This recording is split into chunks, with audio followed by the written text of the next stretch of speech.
चलिए शुरू करते हैं आज के सेशन को। आप सभी का क्रेजी जी के ट्रिक के डेली करंट अफेयर की सीरीज में स्वागत है। आज के सेशन में हम 5 जनवरी के सभी इंपॉर्टेंट करंट अफेयर को यहां पर डिटेल में डिस्कस करेंगे।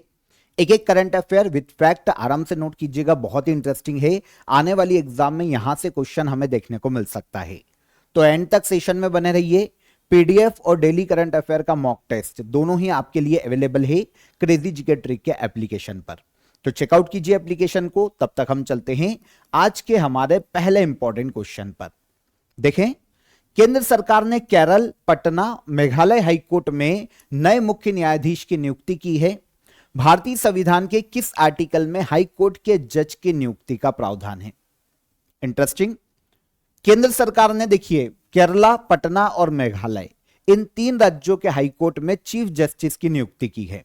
इंडियन कॉन्स्टिट्यूशन का आर्टिकल 217 हाई कोर्ट में जजेस की नियुक्ति के संबंध में प्रावधान करता है। ठीक है, तो आर्टिकल कौन सा हो गया? आर्टिकल 217। यह हमारा क्वेश्चन था। आइए जान लेते हैं कि न्यूज क्या है। तो देखिए 3 राज्यों में मुख्य न्यायाधीश अपॉइंट किए गए केंद्र सरकार के द्वारा। कौन कौन है? तो जस्टिस सोमेन सेन, ये अभी तक मेघालय राज्य के हाईकोर्ट के मुख्य न्यायाधीश के पद पर थे। इनका ट्रांसफर किया गया है केरला हाईकोर्ट में और ये बने हैं केरला हाईकोर्ट के मुख्य न्यायाधीश। मेघालय राज्य के हाईकोर्ट के मुख्य न्यायाधीश का पद तो खाली हो गया, तो यहां पर अपॉइंट किया गया जस्टिस रेवती प्रशांत मोहिते डेरे को। ये अभी तक बॉम्बे हाईकोर्ट की जज थी, जो कि मेघालय हाईकोर्ट की चीफ जस्टिस नियुक्त की गई। इनके अलावा जस्टिस संगम कुमार साहू, ये उड़ीसा हाईकोर्ट में जज थे, जो कि अब मुख्य न्यायाधीश बने हैं पटना हाईकोर्ट में। तो 3 राज्यों के हाईकोर्ट में मुख्य न्यायाधीश की नियुक्ति की गई। रिपीट करता हूं, जस्टिस सोमेन सेन केरला हाईकोर्ट में मुख्य न्यायाधीश, संगम कुमार साहू पटना हाईकोर्ट में मुख्य न्यायाधीश और रेवती प्रशांत मोहिते डेरे मेघालय हाईकोर्ट में चीफ जस्टिस अपॉइंट की गई। इंडियन कॉन्स्टिट्यूशन के 2 आर्टिकल आपको यहां पर याद रखने पड़ेंगे, एक तो नियुक्ति से संबंधित है और एक ट्रांसफर से संबंधित है। इंडियन कॉन्स्टिट्यूशन का आर्टिकल 217 हाईकोर्ट में जजेस की नियुक्ति का प्रावधान करता है। जजेस की नियुक्ति हाईकोर्ट में भारत के प्रेसिडेंट के द्वारा की जाती है और ट्रांसफर भी भारत के प्रेसिडेंट के द्वारा किया जाता है, लेकिन यह किया जाता है आर्टिकल 222 के तहत। ये 2 अलग अलग आर्टिकल है ये ट्रांसफर के लिए। देखिए क्या होता है, जो नाम है ना हाईकोर्ट के जजेस की नियुक्ति या सुप्रीम कोर्ट के जजेस की नियुक्ति के लिए, ये कॉलेजियम सिस्टम डिसाइड करता है। कॉलेजियम में 5 जज होते हैं, इनमें से एक होते हैं chief justice of India, supreme court के चीफ जस्टिस, और 4 सीनियर जज होते हैं सुप्रीम कोर्ट के। ये 5 लोग मिलकर, 5 जज मिलकर बहुमत के आधार पर किसी नाम पर मुहर लगाते हैं और फिर उस नाम को भेजा जाता है केंद्र सरकार के पास, और केंद्र सरकार उनको नियुक्त करती है और नाम भेज देती है प्रेसिडेंट को। प्रेसिडेंट हाईकोर्ट में जजेस की नियुक्ति कर देते हैं और उनको उनके पद की शपथ दिलवा देते हैं। तो ये है पूरी प्रोसेस। ठीक है, तो आर्टिकल 217 समझ में आ गया। हाईकोर्ट के जजेस की नियुक्ति का प्रावधान आर्टिकल 217 में है। प्रेसिडेंट के द्वारा नियुक्त किया जाता है हाईकोर्ट में जजेस को, चीफ जस्टिस ऑफ इंडिया और गवर्नर से परामर्श के बाद में। ये एक प्रोसीजर है ना, लेकिन यहां पर याद रखिएगा कॉलेजियम नाम पर सहमति देगा, नाम भेजा जाएगा केंद्र सरकार के पास और केंद्र सरकार फिर भेजेंगे प्रेसिडेंट को कि आप इनको नियुक्त कर दो, और प्रेसिडेंट कर देंगे नियुक्त। आर्टिकल 222 हाईकोर्ट के जजेस का ट्रांसफर है। प्रेसिडेंट सीजीआई से परामर्श के बाद ये ट्रांसफर कर सकते हैं। आगे चलिए, भारत के खेल शासन में सुधार के लिए गठित टास्क फोर्स की अध्यक्षता किसने की है? तो भारत में स्पोर्ट्स गवर्नेंस को बढ़ावा देने के लिए एक टास्क फोर्स गठित किया गया था 2025 में। रिसेंटली इस टास्क फोर्स ने, इस कमेटी ने अपनी रिपोर्ट केंद्र सरकार को सौंपी है और यह टास्क फोर्स बनाया गया था अभिनव बिंद्रा की अध्यक्षता में। नाम सुना अभिनव बिंद्रा का? कौन है ये? इंडियन शूटर है। 2008 में जो बीजिंग ओलंपिक हुआ था ना, उसमें इन्होंने गोल्ड मेडल जीता था शूटिंग में, और व्यक्तिगत रूप से ओलंपिक में गोल्ड जीतने वाले पहले इंडियन हैं अभिनव बिंद्रा, शूटिंग खिलाड़ी। बात करेंगे आगे इनकी। यह है अभिनव बिंद्रा। तो भारत के स्पोर्ट्स गवर्नेंस में सुधार के लिए जो टास्क फोर्स गठित किया गया था 2025 में, इसके अध्यक्ष अभिनव बिंद्रा थे। इस कमेटी ने अपनी रिपोर्ट सौंपी है सेंट्रल गवर्नमेंट को, जो हमारी स्पोर्ट्स मिनिस्ट्री है उसे अपनी रिपोर्ट सौंपी है। रिपोर्ट ने खेल प्रशासन की सिस्टमेटिक वीकनेस और सुधार के लिए जो रोडमैप है वो बताया है स्पोर्ट्स मिनिस्ट्री को। उद्देश्य क्या है, ऑब्जेक्टिव क्या है? नेशनल स्पोर्ट्स फेडरेशन में गुड गवर्नेंस को बढ़ावा देना, नई प्रैक्टिसेस को लागू करना, एथलीट वेलफेयर और प्रोटेक्शन सुनिश्चित करना, जितने भी खिलाड़ी हैं उनके प्रोटेक्शन की प्रक्रिया को सुनिश्चित करना, सिलेक्शन प्रोसेस को और ज्यादा फेयर और ट्रांसपेरेंट बनाया जाए ताकि खेलों को, खिलाड़ियों को बढ़ावा दिया जा सके, खिलाड़ी जो हैं वो खेलों के प्रति और ज्यादा उत्सुकता से आगे आए, इसलिए ट्रांसपेरेंसी सिलेक्शन प्रोसेस में होना चाहिए। इसके अलावा जो कॉन्फ्लिक्ट है उनको रोकना, किसी भी प्रकार के, भारत को ग्लोबल स्पोर्ट्स स्टैंडर्ड के अनुरूप सारी संस्थाओं को विकसित करना चाहिए। ये सारी चीजें अपने रिपोर्ट में बताई है टास्क फोर्स ने। और अध्यक्ष कौन है? अध्यक्ष हैं अभिनव बिंद्रा। यहां पर देखिए, अगर हम खेल सुशासन की बात करते, अगर स्पोर्ट्स गवर्नेंस की बात करते हैं, तो इसका मतलब यह है कि आप स्पोर्ट्स को बढ़ावा देने के लिए selection process, funding, coaching, players right, इन सब पर ध्यान दो। यही क्या है, जैसे गुड गवर्नेंस होता है वैसे ये स्पोर्ट्स गवर्नेंस है, ताकि स्पोर्ट्स में ट्रांसपेरेंसी आए। एक छोटे गांव का कोई व्यक्ति है तो वो भी किसी खेल में अगर आगे बढ़ना चाहता है तो उसको श्योरिटी हो कि आगे मेरे साथ भेदभाव नहीं होगा। इंडियन गवर्नमेंट स्पोर्ट्स को बढ़ावा देने के लिए काम कर रही है लगातार, और उसको गोल डिसाइड होना चाहिए उसके माइंड में। इसलिए जरूरी है कि जो बेसिक इंफ्रास्ट्रक्चर है खेलों का वो डेवलप किया जा सके। तो यही होता है स्पोर्ट्स गवर्नेंस। तो इसीलिए ये टास्क फोर्स था जिसने अपनी रिपोर्ट दी है स्पोर्ट्स मिनिस्ट्री को।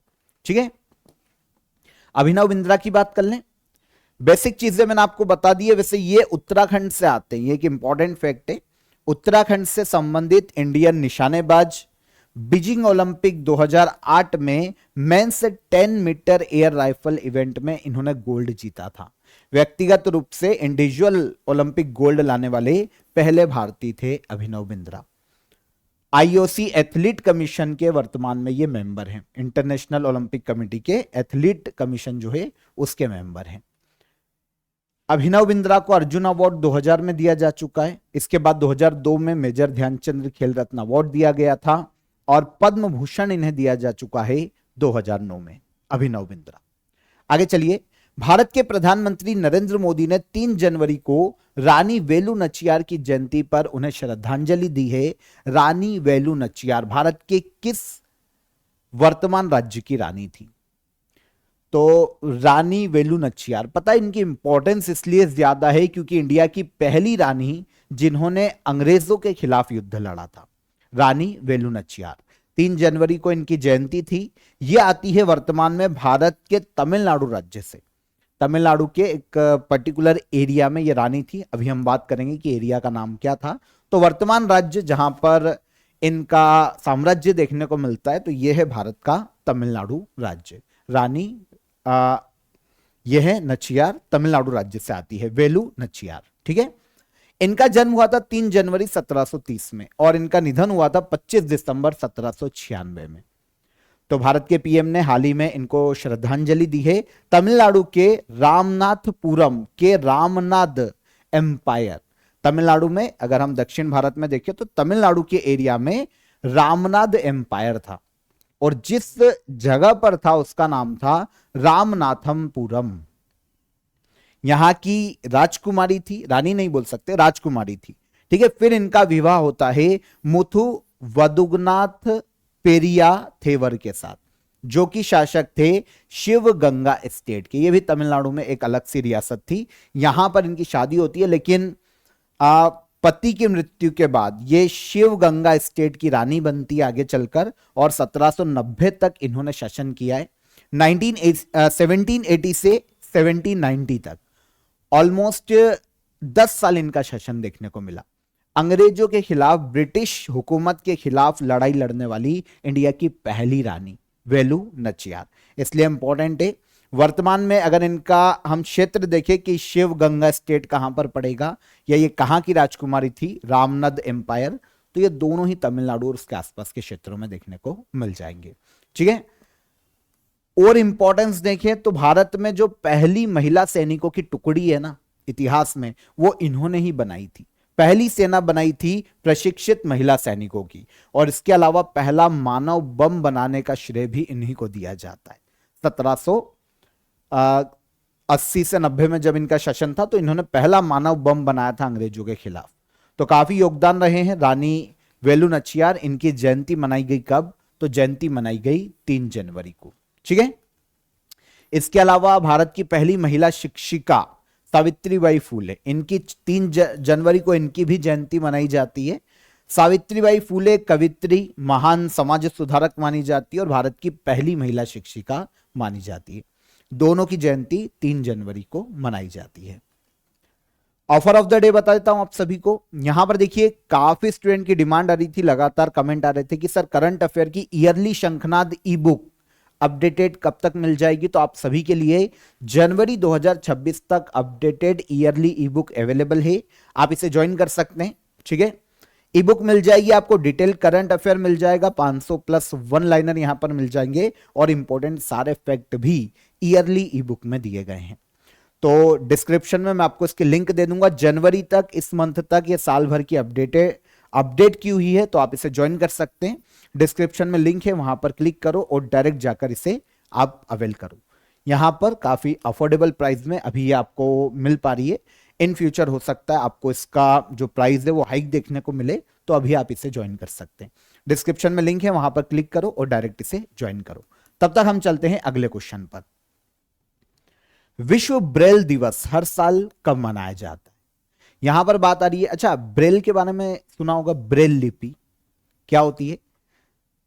ऐसे व्यक्ति जिनकी देखने की क्षमता कम है या फिर ना के बराबर है, जो अंधे लोग हैं, उन्हें पढ़ने में सहायक होती है ब्रेल लिपि। हाथों की सहायता से महसूस करके, क्योंकि ब्रेल लिपि में जो शब्द होते हैं वो ज्यादा उभरे हुए होते हैं, तो उसकी सहायता से पढ़ने में मदद करती है ब्रेल लिपि। तो ब्रेल लिपि के महत्व के बारे में लोगों को अवेयर करना, इसके लिए लोगों में अवेयरनेस फैलाना वर्ल्ड ब्रेल लिपि डे को मनाए जाने का मुख्य उद्देश्य है। और यह डे हर साल 4 जनवरी को मनाया जाता है, विश्व ब्रेल दिवस। ठीक है ना। जो वर्ड होते हैं वो आपको उभरे हुए दिखाई देंगे, कभी आप ब्रेल लिपि को देखेंगे और उस पर हाथों की सहायता से महसूस करके पढ़ा जाता है ब्रेल लिपि को। ठीक है। तो अब 4 जनवरी को एक व्यक्ति की यहां पर जयंती है जिनका नाम है लुईस ब्रेल। लुईस ब्रेल की बात करें तो इन्होंने ही ब्रेल लिपि का आविष्कार किया था। एक एक्सीडेंट में इनकी आंखों की रोशनी चली जाती है और जब ये 15 साल के थे 1824 में, तब इन्होंने खुद के पढ़ने के लिए ब्रेल लिपि का आविष्कार किया था। इंटरेस्टिंग। तो 4 जनवरी को वर्ल्ड ब्रेल डे इन्हीं की जयंती के रूप में मनाया जाता है। उद्देश्य मैं आपको बता ही चुका हूं, जो दृष्टिहीन लोग हैं, जो कमजोर दृष्टि वाले हैं, उनके लिए ब्रेल लिपि के महत्व के प्रति जागरूकता फैलाना ब्रेल डे मनाए जाने का मुख्य उद्देश्य है। यूनाइटेड नेशन जनरल असेंबली ने सबसे पहले बार 2018 में इसे मान्यता दी थी और इसे मनाया गया नेक्स्ट ईयर 2019 में। तो पहली बार 2019 में 4 जनवरी को मनाया गया वर्ल्ड ब्रेल डे। अब यह हर साल मनाया जाता है। इस साल की अभी ऑफिशियली जो थीम है वो लॉन्च नहीं की गई है, तो मैंने आपको डे बता दिया है कब मनाया जाता है, 4 जनवरी को मनाया जाता है। विश्व का पहला संगठन जिसने कार्बन टैक्स को पूर्ण रूप से लागू किया है, वर्ल्ड का ऐसा पहला ऑर्गेनाइजेशन जिसने कार्बन टैक्स को लागू किया है, यह हो जाता है यूरोपियन यूनियन। यूरोपियन यूनियन क्या है? यूरोप के 27 देशों का एक समूह है। ये 27 देश मिलकर आपस में ट्रेड और इकोनॉमी को बढ़ाने के लिए एक साथ काम करते हैं और इनमें से अधिकतर देश यूरो को ऑफिशियली करेंसी के रूप में यूज करते हैं। 21 देश ऐसे हैं जो कि यूरो को ऑफिशियली करेंसी के रूप में यूज करते हैं। कल हमने बात भी की थी इसके बारे में। तो यूरोपीय यूनियन ने क्या किया है कि 1 जनवरी से अपने जो मेंबर कंट्रीज है उसमें कार्बन टैक्स को पूर्ण रूप से लागू कर दिया है यूरोपीय यूनियन ने। अब आपके दिमाग में आएगा कार्बन टैक्स क्या होता है ना। ये एक और वर्ड है कि कार्बन टैक्स क्या होता है। तो देखिए कार्बन टैक्स का मतलब ऐसा है, उन कंपनियों पर टैक्स लगाया जाता है, उन ऑर्गेनाइजेशन पर टैक्स लगाया जाता है, नॉर्मली कंपनीज जो कि प्रोडक्ट बनाती है। ऐसी कंपनी जो कि CO2 गैसेस या फिर ऐसी गैसेस जो कि ग्लोबल वार्मिंग को बढ़ावा देती है, उनका उत्सर्जन बहुत ज्यादा करती है। तो उन पर एक टैक्स लगाया जाता है जिसे कहा जाता है कार्बन टैक्स, कार्बन उत्सर्जन के कारण। अब इसको लगाने का क्या फायदा है? इसको लगाने से यह होगा कि जो कंपनियां बहुत ज्यादा कार्बन उत्सर्जन कर रही है ना, वो अपने कार्बन उत्सर्जन को लिमिट करेगी, क्योंकि टैक्स लग रहा है, टैक्स देना पड़ रहा है, नुकसान हो रहा है, और रिन्यूएबल एनर्जी की तरफ जाएगी। तो इससे इन फ्यूचर ग्लोबल वार्मिंग को कंट्रोल किया जा सकता है, अगर हम कार्बन उत्सर्जन को कंट्रोल कर पाए तो, है ना। तो इसीलिए कार्बन टैक्स लगाया जाता है। बहुत सारे देश भी लगाते हैं इस तरीके का टैक्स, लेकिन पहला एक ऑर्गेनाइजेशन जिसने अपने यहां पर पूरी तरीके से कार्बन टैक्स लगाया है, लागू किया है, यह यूरोपीय यूनियन है। यूरोपीय यूनियन के देशों में जितने भी इंपोर्ट किए जाएंगे प्रोडक्ट, उन पर कार्बन टैक्स लगाया जाएगा, यह कहना है यूरोपीय यूनियन का। और ऐसा कार्बन टैक्स जो कि इंपोर्ट की गई वस्तु पर लगाया जाता है ना, आयातित वस्तुओं पर लगाया जाता है, इसे कार्बन बॉर्डर एडजस्टमेंट मैकेनिज्म के नाम से पुकारा जाता है। ठीक है। उद्देश्य क्या है? उन देशों से आने वाले उत्पादों पर टैक्स लगाना जो कि कार्बन एमिशन स्टैंडर्ड जहां पर बहुत ही कमजोर है, मतलब जो बहुत ज्यादा कार्बन का उत्सर्जन कर रहे हैं। 1 अक्टूबर 2023 को इन्होंने लागू कर दिया था, लेकिन 1 जनवरी 2026 में यह पूरी तरीके से प्रभावी रूप से लागू कर दिया गया यूरोपीय यूनियन की कंट्रीज में। शुरुआत में अभी steel, cement, aluminium, fertilizer, electricity, ऐसे प्रोडक्ट पर टैक्स लगाया गया है, क्योंकि यहीं पर सबसे ज्यादा कार्बन का उत्सर्जन होता है इनको बनाने में। और जो डेवलपिंग कंट्री है ना, उस पर सबसे ज्यादा इफेक्ट आएगा, जैसे इंडिया और चाइना जैसी कंट्रीज, क्योंकि ये अपने प्रोडक्ट को बहुत ज्यादा एक्सपोर्ट करते हैं, और स्पेशली यूरोप के देशों में इंडिया और चाइना के बहुत प्रोडक्ट है जो कि एक्सपोर्ट होते हैं। अब जब इन पर टैक्स बढ़ेगा तो ये सामान वहां पर जाकर यूरोपीय देशों में महंगे होंगे। अगर महंगे होंगे तो वहां का जो यूरोप का लोकल मार्केट है, वहां पर लोकल मार्केट से कंपटीशन करने में इनको बहुत दिक्कत आएगी, इंडियन मार्केट को, या इंडियन जो प्रोड्यूसर है उनको, या चाइनीज जो प्रोड्यूसर है उनको। ठीक है। तो ये इसलिए लगाया जाता है। तो समझ में आ गया होगा कार्बन बॉर्डर एडजस्टमेंट मैकेनिज्म क्या है। यूरोपीय यूनियन यह सुनिश्चित करना चाहता है कि यूरोपीय यूनियन के देशों में बिकने वाले जो इंपोर्ट किए हुए प्रोडक्ट हैं, उन पर भी कार्बन कॉस्ट लगे जो कि वहां के मूल प्रोडक्ट पर लगाई जा रही है। और इससे होगा ये कि भाई जो दूसरे देश है, डेवलपिंग कंट्री हैं, अपने यहां पर कार्बन उत्सर्जन को कम करेगी, उनकी मजबूरी हो जाएगी कम करना, क्योंकि उनको टैक्स देना पड़ रहा है। समझ में आया? तो आई होप आप समझ पाए होंगे। यूरोपीय यूनियन की यहां पर बात कर लेते हैं। यूरोपीय यूनियन में 27 देश हैं। यूरोप के 27 देश यूरोपीय यूनियन के मेंबर हैं। दुनिया की 5.5% पॉपुलेशन यूरोपीय यूनियन में जो 27 देश है वहां पर रहती है, लेकिन फिर भी वर्ल्ड जीडीपी का 14 से 17% तक योगदान यूरोपीय यूनियन के देश देते हैं। यूरोपीय यूनियन की शुरुआत 1993 में की गई थी ट्रीटी ऑफ मैसाचुसेट्स के आधार पर, और सबसे बड़ा देश है यूरोपीय यूनियन का जर्मनी। सबसे नया जो देश जुड़ा था वो क्रोएशिया था 2013 में, और जो सबसे लेटेस्ट बाहर हुआ 2020 में, यूके बाहर हुआ था यूरोपीय यूनियन से। तो उसके बाद अब यूरोपीय यूनियन में मेंबर कंट्रीज कितनी हैं? 27। विदेशी व्यापार महानिदेशालय के महानिदेशक को नियुक्त किए गए। Directorate general of foreign trade संस्था क्या करती है, सचिवालय क्या करता है, पहले यह समझिए। भारत में फॉरेन ट्रेड को रेगुलेट करता है, इंपोर्ट को रेगुलेट करता है, और एक्सपोर्ट को बढ़ावा देने के लिए काम करता है। तो ऑल ओवर फॉरेन ट्रेड से संबंधित पॉलिसीज बनाने का जो काम है वो directorate general of foreign trade का होता है। इसके डायरेक्टर जनरल अपॉइंट किए गए हैं लव अग्रवाल। ठीक है। संस्था के बारे में भी आपको पता चल गया कि संस्था का काम क्या है। अभी तक directorate general of foreign trade के डायरेक्टर जनरल के पद पर अजय भादो थे। हालांकि इनके पास एडिशनल चार्ज था, अतिरिक्त प्रभार था कि जब तक कोई परमानेंट अपॉइंट नहीं होगा ये संभालेंगे कार्यभार। तो एडिशनल चार्ज अजय भादो के पास था, directorate general of foreign trade का। अब फाइनली परमानेंट नियुक्ति की गई है लव अग्रवाल की। अगर हम director general of foreign trade को देखें कि ये किस मिनिस्ट्री के अंतर्गत कार्य करती है, तो ये ministry of commerce and industries के अंतर्गत कार्य करती है। डायरेक्टर जनरल कौन बने? लव अग्रवाल।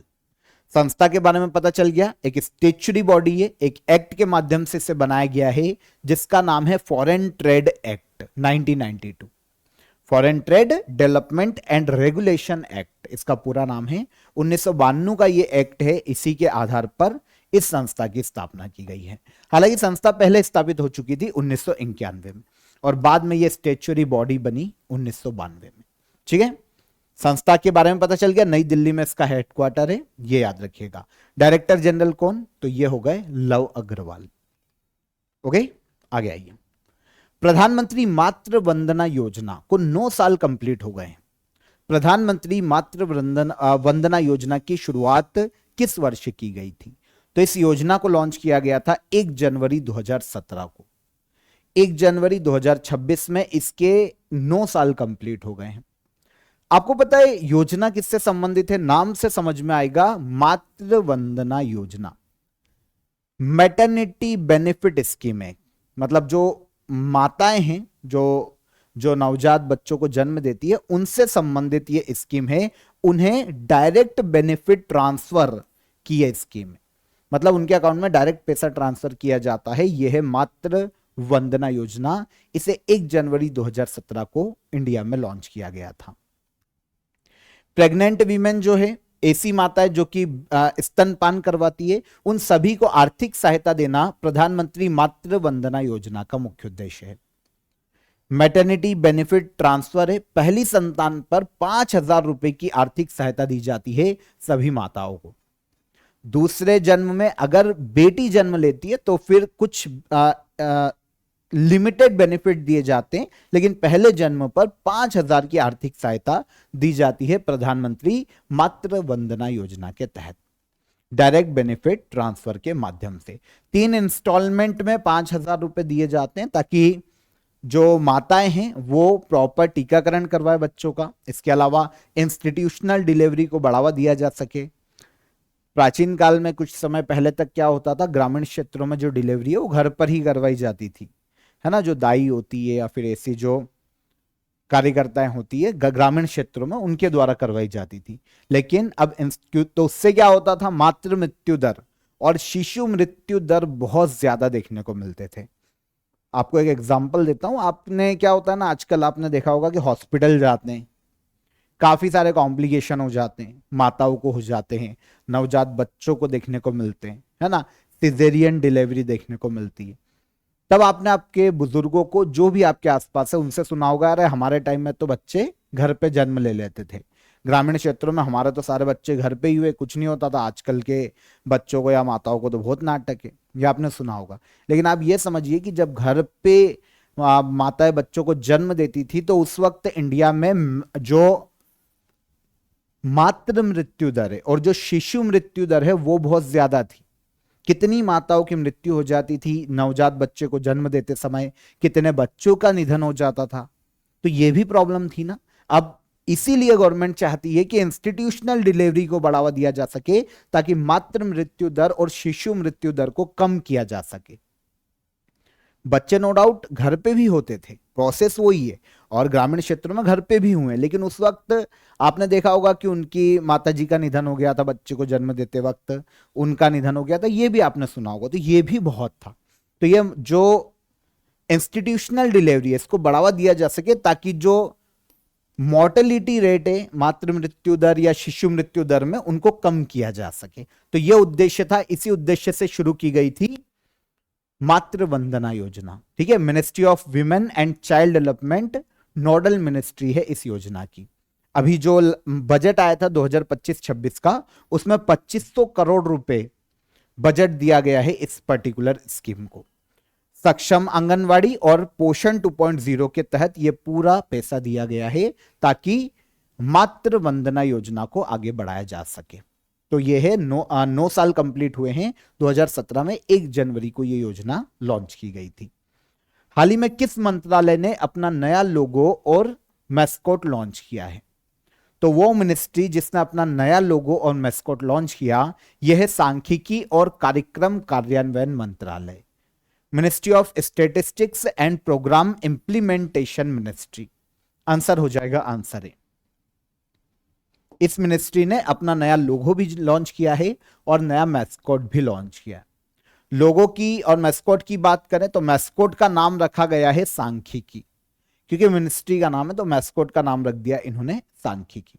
और एक नया लोगो अपनाया है ताकि अब जो नेशनल सैंपल सर्वे ये मिनिस्ट्री जब जारी करेगी, कुछ भी एजुकेशनल कंटेंट जारी करेगी, डिजिटल प्लेटफॉर्म जारी करेगी, तो वहां पर ये नया लोगो और ये नया मैस्कॉट देखने को मिलेगा इस मिनिस्ट्री का। 1 जनवरी से ये लागू कर दिया गया है। अगर आप यहां पर लोगों को देखेंगे तो जो लोगो है ना उसमें एक थीम है डेटा फॉर डेवलपमेंट, है ना, ये थीम रखी गई है। और लोगों में आपको हमारे जो तिरंगा है, जो हमारा राष्ट्रीय ध्वज है, उसका कलर देखने को मिलेगा, अशोक चक्र भी देखने को मिलेगा, हमारे रुपए का चिन्ह भी आपको देखने को मिलेगा और इसके अलावा कुछ संख्यात्मक चिन्ह भी आपको इसमें देखने को मिलेंगे। कुछ डेवलपमेंट के डेटा का जिगजैग जो ऊपर जाता हुआ है, एक प्रगति की पट्टी, वो भी देखने को मिलेगी, है ना। तो इस तरीके से लोगो डिजाइन किया गया है। Ministry of statistics and programme implementation का नया लोगो और मैस्कॉट है। मैस्कॉट का नाम क्या है? सांख्यिकी, ठीक है ना। और इस मिनिस्ट्री के अगर मंत्री देखें तो ये है राव इंद्रजीत सिंह। तो इंद्रजीत सिंह इस मिनिस्ट्री के मंत्री हैं, ठीक है।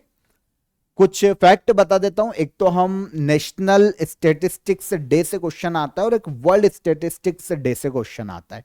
विश्व सांख्यिकी दिवस और राष्ट्रीय सांख्यिकी दिवस। विश्व सांख्यिकी दिवस हर साल 20 अक्टूबर को मनाया जाता है। 2025 में driving change with quality statistics and data for everyone, ये वर्ल्ड स्टैटिस्टिक्स डे की थीम है। राष्ट्रीय सांख्यिकी दिवस मनाया जाता है 29 जून को। ये 20 अक्टूबर को था, इंडिया वाला 29 जून को मनाया जाता है। हमारे यहाँ पर जो पीसी महालनोबिस थे उनकी याद में इसे मनाया जाता है। और 2025 में 75 year of national sample survey, ये थीम रखी गई है राष्ट्रीय सांख्यिकी दिवस की। ये 2 फैक्ट भी याद रखिएगा, पूछे जा सकते हैं। भारतीय वायुसेना के उप प्रमुख के रूप में किसने कार्यभार संभाला है? इंडियन एयरफोर्स के नए डिप्टी चीफ बनाए गए हैं हाल ही में air marshal Nagesh Kapoor, answer C. ये कौन है पहले ये ध्यान रखिएगा, डिप्टी चीफ है, उप प्रमुख, है ना। तो क्या होता है ना, एयर चीफ के बाद ये सेकेंड बड़ा पद है इंडियन एयरफोर्स में। तो vice chief of the air staff, air chief के बाद दूसरा सबसे बड़ा पद आता है। वायुसेना प्रमुख होता है और फिर नीचे आते हैं वायुसेना उप प्रमुख, डिप्टी चीफ। तो डिप्टी चीफ के रूप में अपॉइंट किया गया है एयर मार्शल नागेश कुमार को। अभी तक इस पद पर थे एयर मार्शल नर्मदेश्वर तिवारी। इनका कार्यकाल खत्म हुआ और अब ये रिटायर हुए हैं। तो नए उप प्रमुख बने एयर मार्शल नागेश कपूर।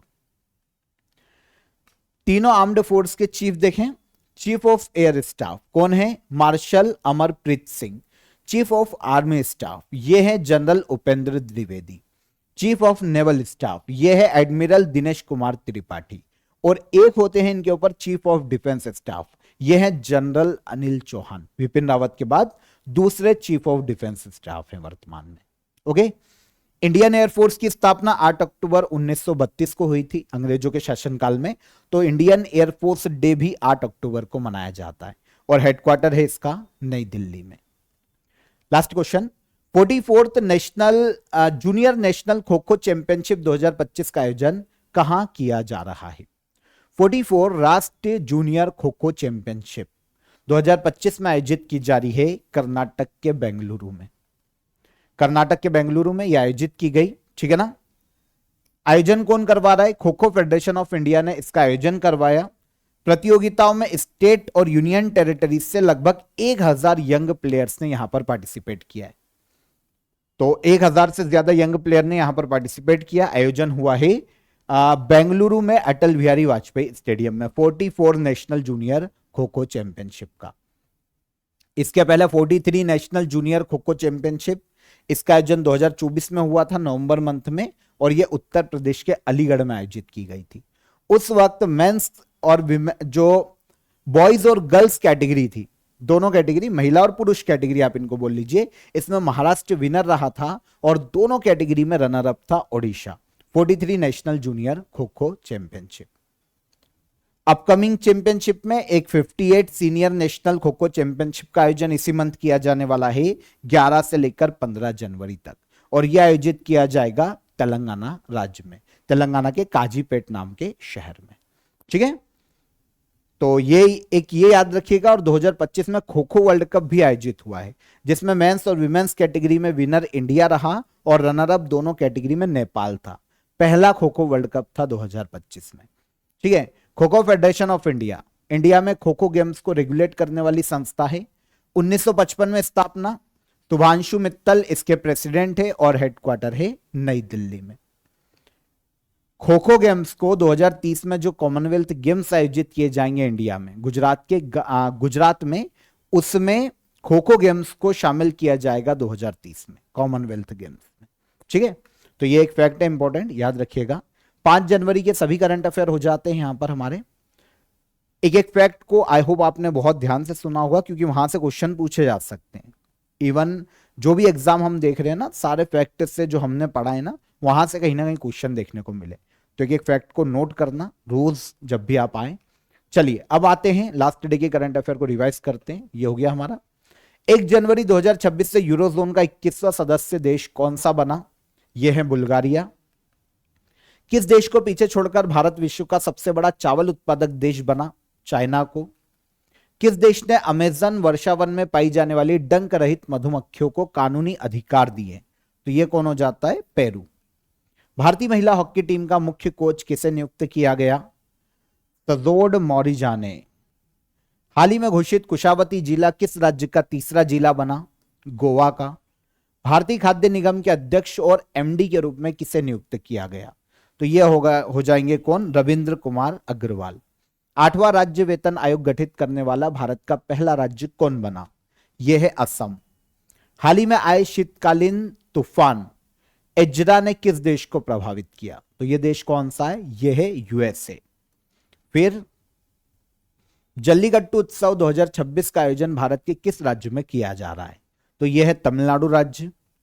आगे, इसरो ने लघु उपग्रह प्रक्षेपण यान के उन्नत SS-3 स्टेज का सफल ग्राउंड टेस्ट कहां पर किया है? तो यह किया है सतीश धवन अंतरिक्ष केंद्र, जो कि देखने को मिलता है आंध्र प्रदेश के श्रीहरिकोटा द्वीप पर।